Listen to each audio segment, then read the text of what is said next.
Hello there, you're on the Heart of Reddit channel. Don't forget to like this video and subscribe to the channel. Get your popcorn ready and enjoy. Mean waitresses left a neophyte waiter out to dry. I lived in Sedona, AZ, but would go down to Phoenix for doctor's appointments and big city stuff.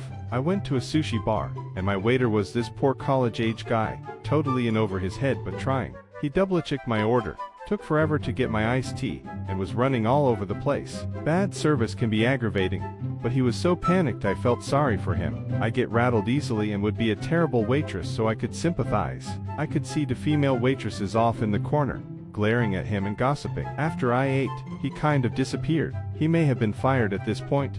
I don't really know. I waved at the two female waiters. Nothing. After about 10 more minutes I walked up and asked if I could get my bill. They huffed and made a comment that I wasn't their table but would check. I could see more grumbling. They brought the check out, and it was the wrong one, about a third less than I had ordered. I tried to get their attention again, but they weren't having it, so I went to the register and paid. After I paid, I said I tried to get your attention and let you know you gave me the wrong bill. I think they thought I was going to ask for a refund. I just said thanks. My bill was a third what it would have been. One of the waitresses looked a little panicky and said, "Wait, we'll do it over." Just said no thanks, I'm fine.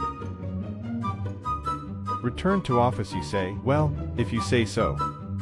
I'm sure a lot of you are dealing with this. The higher-ups want us back in the office. It's extremely unpopular and is being met with a lot of pushback. No one, not me, not my boss, not my boss's boss have been complying. So there's this huge conference call, where HR is going fire and brimstone on us, saying if we don't go and we show up on this report, which with enough occurrences, could lead to disciplinary action and termination. A friend of mine is a bit higher up than I am, and he tells me they're monitoring this through badge swipes. They came up with some arbitrary number of swipes a person needs to make in order for them to be considered in office. Oh, okay. So, you see, I work as a fraud analyst for a massive bank. You need to swipe your badge every time you go to a different floor, as well as entering and leaving the building. But the report isn't based on dates or times, only badge swipes. So I go into the office one day and swipe my badge. But oh no, that coffee went right through me, so I gotta go to the bathroom. Oh, but it's on the other side of the floor.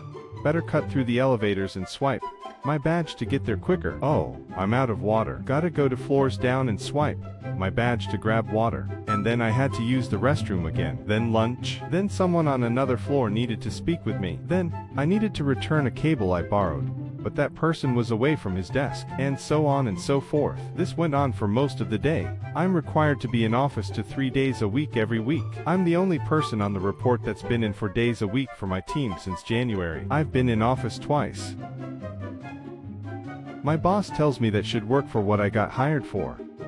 2 years ago, when I worked for tech support, I had been hired to respond to people who had errors with our website at company. I had gotten taught how to do everything, so if someone called off sick I could work their position, so we were never understaffed. My manager at the time was as graceful as an angel. He would never raise his tone to little things, and he retired 7 months after I was employed.